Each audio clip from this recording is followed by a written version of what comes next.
नमस्कार दोस्तों। आइए जानते हैं कि किस प्रकार सरकार संसाधनों की कमी का रोना रोते हुए अपना पैसा एनपीएस में बर्बाद कर रही है। इसका फायदा ना तो सरकार को हो रहा है और ना ही सारी उम्र सेवा करने वाले कर्मचारियों को। मान लीजिए कोई व्यक्ति 25 वर्ष की उम्र में नौकरी ज्वाइन करता है, 28 वर्ष की उम्र में वो नियमित सेवा में आता है 3 साल के कॉन्ट्रैक्ट को काटने के बाद, और 58 वर्ष की उम्र में वो रिटायर हो जाता है। इस प्रकार कुल सेवा का लगभग 30 वर्ष का होता है। इनिशियल सैलरी मैं लगभग 30,000 लेके चल रहा हूँ। ग्रेड पे 3,000 के अकॉर्डिंग लगभग इससे ज्यादा ही होगी, पर चलिए इतना मान के चलते हैं। तो अगर किसी एम्प्लॉय की सैलरी 30,000 है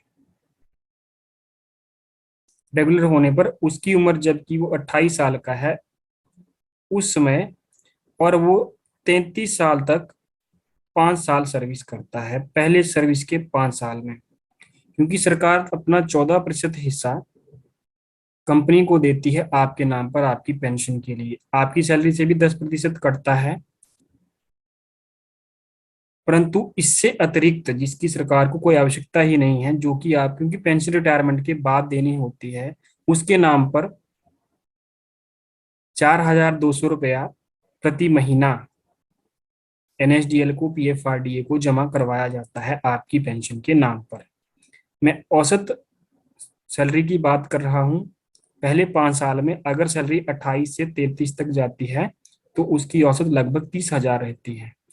तो वैसी परिस्थिति में सरकार अतिरिक्त आपकी सैलरी के अतिरिक्त 4,200 रुपया प्रति माह कंपनी को जमा करवाती है।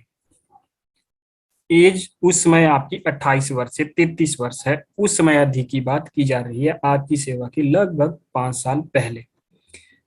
तो अगर इस राशि को 4,200 रुपए की राशि को वर्तमान में, सभी जानते हैं पोस्ट ऑफिस में एक मंथली आरडी स्कीम होती है, उसमें अगर इन्वेस्ट किया जाए तो 5 वर्ष पश्चात आपको 3,04,500 रुपए की राशि मिलती है। ये वर्तमान की ब्याज दरों के हिसाब से बताया जा रहा है। आप इससे पूर्णतः सहमत होंगे, क्योंकि किसी को किसी प्रकार की शंका हो तो अभी आप गूगल करके देख लें पोस्ट ऑफिस के रिटर्न रेट।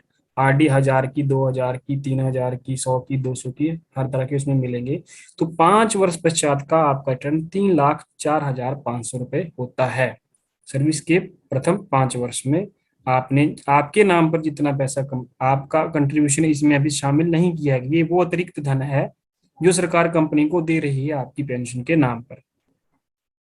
इस पैसे पर यदि हम 9% आगे इन्वेस्टमेंट का रिटर्न माने एज्यूम करें, आज के समय में इस सामान्य जो दर है इन्वेस्टमेंट की, किसी भी इन्वेस्टमेंट की, वो 9% के लगभग है।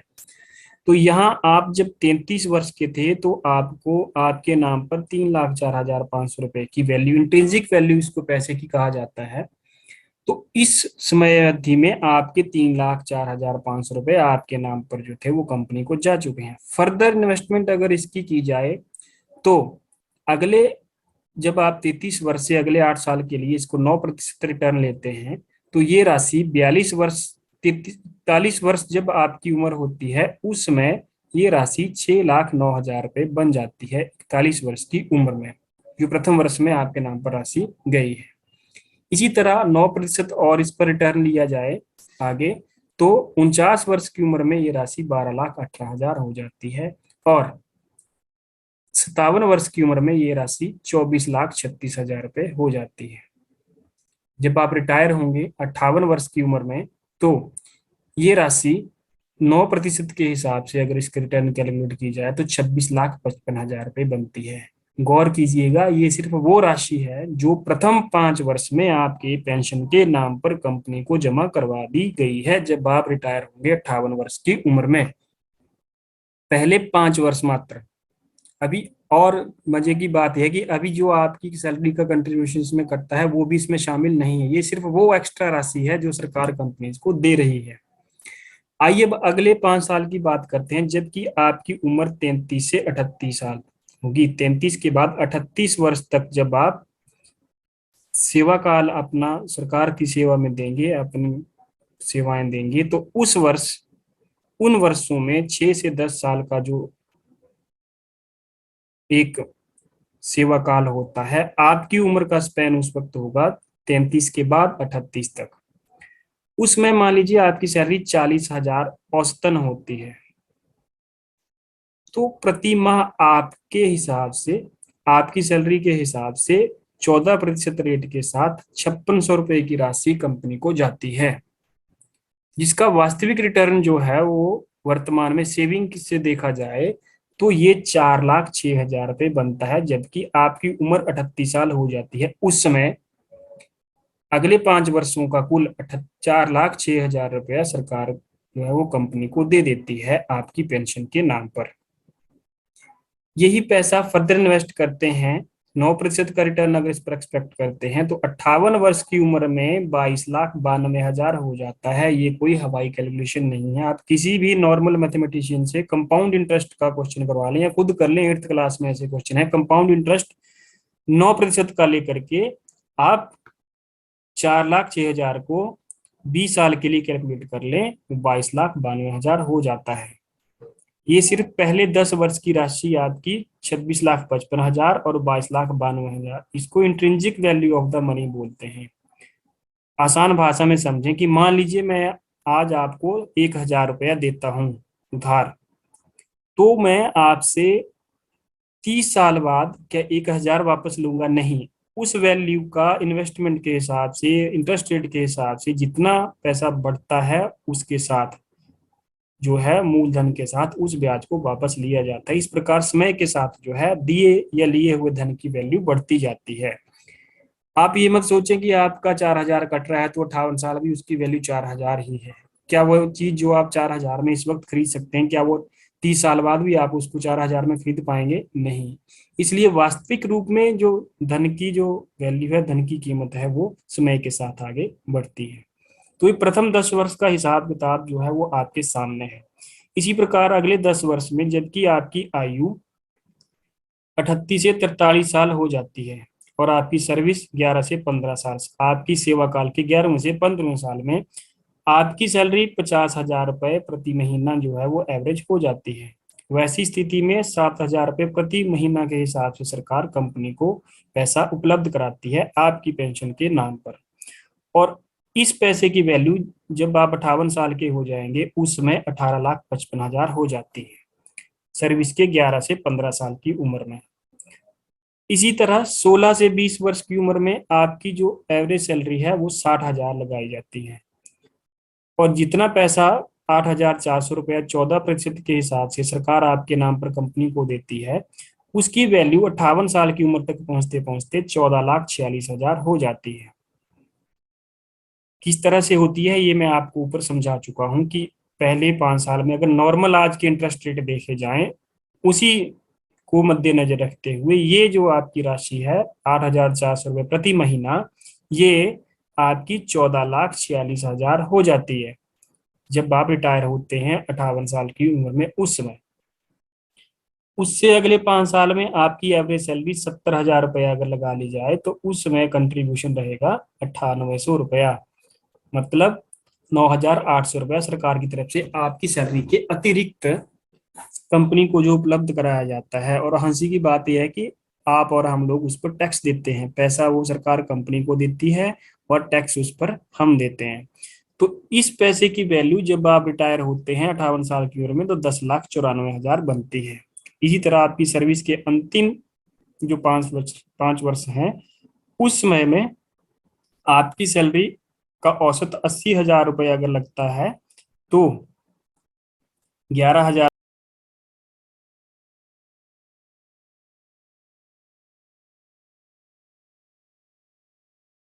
200 रुपया प्रति माह सरकार आपके नाम पर कंपनी को देती है आपकी सैलरी के अतिरिक्त कि आपको पेंशन दी जाए।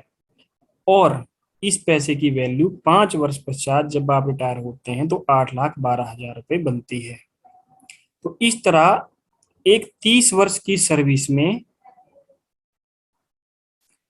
सरकार आपके नाम पर आपकी सैलरी में कट मारने के अतिरिक्त जिस पैसे को खर्च करने की सरकार को आवश्यकता नहीं है, क्योंकि पेंशन रिटायरमेंट के बाद आएगी। तो उस पेंशन के नाम पर देखिए सरकार कितना खर्च कर रही है, आप टोटल देख सकते हैं।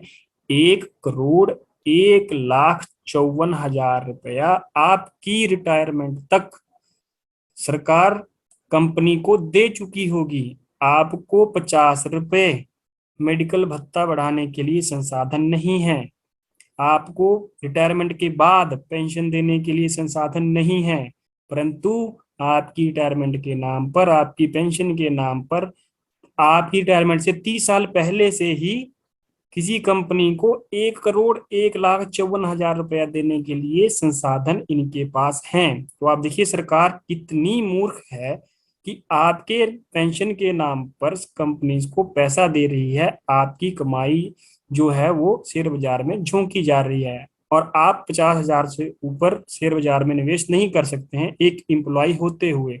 आपके नाम पर 1,01,54,000 रुपया कंपनी में इन्वेस्ट किया जा चुका है। और हैरानी है कि ये सिर्फ सरकार का एक्स्ट्रा कंट्रीब्यूशन है जिसकी जरूरत कभी थी नहीं। अब इसमें अगर हमारा 10% का कंट्रीब्यूशन एक एम्प्लॉय का भी मिला दिया जाए तो टोटल लगभग 1,74,07,000 रुपया सरकार कंपनी को दे चुकी होगी। ये एक्स्ट्रा जो सरकार की जरूरत नहीं थी, और ये जो हमारा पैसा था पर सरकार ने पेंशन के नाम से हमसे छीन लिया और कंपनी को दे दिया। वास्तव में 58 साल की रिटायरमेंट के बाद हमें ओपीएस के तहत कितनी पेंशन मिलती? 80,000 अगर लास्ट सैलरी है तो लगभग 40,000 रुपया हमें सैलरी मिल जाती। 40,000 रुपया देने के लिए सरकार को बहुत ज्यादा फंड की आवश्यकता नहीं है। आप सोचिए 1,01,54,000 का अगर 4% आज की जो है इंटरेस्ट सेविंग बैंक में भी जमा होता है तो इससे भी आपको 35,000 रुपया प्रति माह ब्याज मिलता है, जो कि सरकार कंपनी को दे चुकी है। उस पैसा कंपनी के पास है, केवल मात्र उसका ब्याज ही 35,000 रुपया बनता है। अब अगर इसमें हम एम्प्लॉयज कंट्रीब्यूशन भी ऐड कर दें 1,74,07,000 हो जाता है। वैसी स्थिति में अगर 4% ब्याज लगाया जाए जो कि पैसा कुल कंपनी के पास हमारा हो जाता है, उस पैसे का 4% अगर सेविंग हम जो है वो अकाउंट के हिसाब से आज के इंटरेस्ट रेट को कैलकुलेट करें तो हमारा ब्याज 58,000 रुपये प्रति महीना बनता है। राशि भी हमारी, ब्याज भी हमारा। परंतु ये सब कुछ ना करते हुए देखिए सरकार क्या कर रही है। 1,01,54,000 रुपया एक्स्ट्रा हमारी रिटायरमेंट से पहले ही कंपनी को दे चुकी है। मैं कहता हूं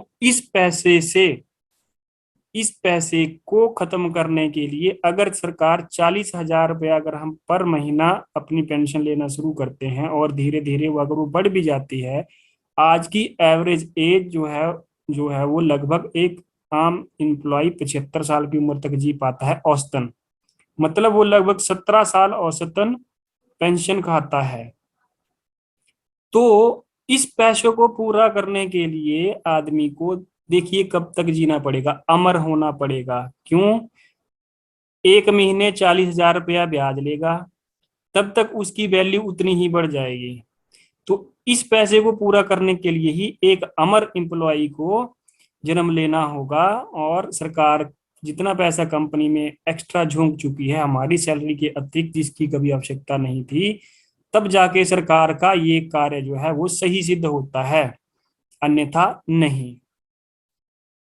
अगर टोटल इनटेक देखा जाए किसी भी एम्प्लॉय के नाम पर तो कंपनी को लगभग इतना पैसा 30 साल में जाएगा। आप सोचिए कंपनी हमें क्या देगी? मंथली पेंशन 16,908 रुपया, 16,908 रुपया। एक बार फिर से दोहरा रहा हूं, 16,908 रुपया। और पैसे का ब्याज कितना है? 58,000 रुपया। 58,000 रुपया प्रति महीना ब्याज है, जो पैसा कंपनी के पास हमारा सरकार पहले ही जमा करवा चुकी है हमारे सर्विस करते करते। अब आप सोचिए कि सरकार किस तरह से हम लोगों को पेंशन के नाम पर मूर्ख बना रही है और किस तरह से ये गोरख धंधा कंपनियों का वित्त पोषण करते हुए हमारी सैलरी को 10% जैसे लूट करके और अपने संसाधनों का दुरुपयोग 14% के रूप में करते हुए कंपनियों का वित्त पोषण करते हुए न्यू पेंशन स्कीम के नाम पर लोगों को मूर्ख बनाया जा रहा है। आप चाहें तो एक बार फिर आराम से वीडियो देख सकते हैं, कैलकुलेशन खुद कर सकते हैं। किसी को रत्ती भर भी शंका हो तो कमेंट बॉक्स में लिखे, मैं फिर से पीडीएफ फाइल भी शेयर कर दूंगा और चाहें तो मैं फिर से इसको बना के आपको समझा दूंगा। ये सिर्फ वीडियो पार्ट 1 है जिसमें सरकार का नुकसान बताया गया है। वीडियो पार्ट 2 में मैं व्यक्तिगत तौर पर एक एम्प्लॉय को कितना नुकसान हो रहा है उसकी कैलकुलेशन आपको दूंगा। उसके लिए आप सबसे अनुरोध है कि वीडियो को लाइक जरूर करें, शेयर जरूर करें, ताकि सरकार की ये करनी है ये जन जन तक पहुंचे और सबको पता चले कि सरकार की मूर्खता के कारण हम लोगों को कितना नुकसान झेलना पड़ रहा है। दोस्तों वीडियो शेयर करें ताकि मेरा हौसला बढ़े और मैं वीडियो पार्ट 2 लेकर जल्दी आऊं जिसमें हमारे पर्सनल लॉस की बात हो कि हमें सैलरी से 10% कटवाने से कितना लॉस, कितना नुकसान लगभग अपनी पूरी सर्विस में उठाना पड़ रहा है। पेंशन एक बाद की बात है, परंतु जो हमारा हक है, हमारी सैलरी है, हमारा वेतन है, हमें वो भी पूरा नहीं मिल रहा है। उसके नुकसान को लेकर जल्द हाजिर होऊंगा। आप सबका बहुत बहुत धन्यवाद। वीडियो को लाइक करें, शेयर जरूर करें। धन्यवाद।